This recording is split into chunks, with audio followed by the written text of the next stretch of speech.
What's up guys? Welcome to Brother Marbs TV. So karon guys, naalang ko ipahibalo sa inyo karon kay medyo good ko nag-imot-imot karong panahon na sa ako ang sitwasyon sa akong vlogging career kay semi hapit na ko mauwaw mga guys kay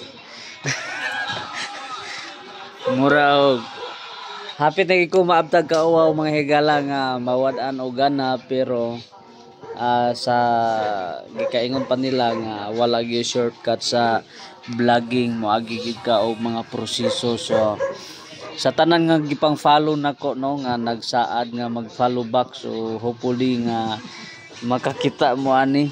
So ug may mo makita bitaw sa ako ang professional dashboard, mas daghan gyud ang ako ang following kontra sa followers tungod kay ang 100 followers sa FB page na to mga higala moabot siya og 6 months ay madugangan og 100 followers ing anak ka kubol ing anak ka hinay.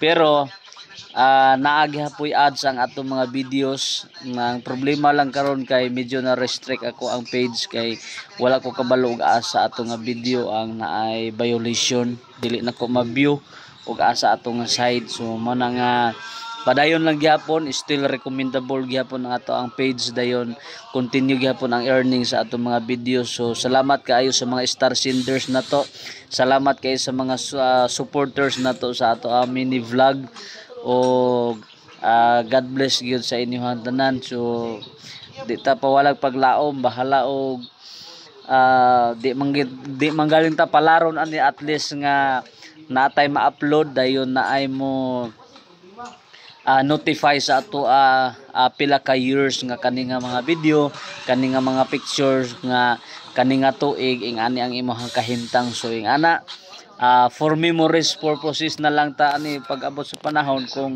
di manggaling ta palaron sa mga vlogging. So sa tanan mga willing kayo diha nga mo follow, follow lang mo, way problema, o di mo unfollow okay lang gyapon. Way problema sa ato, basta kay sinuportahay lang ta ani dayon sa ato mga kapamilya diha og makaubanan nato sa trabaho. Thank you so much guys sa inyong walay puas nga pagsuporta mga guys. So bye bye.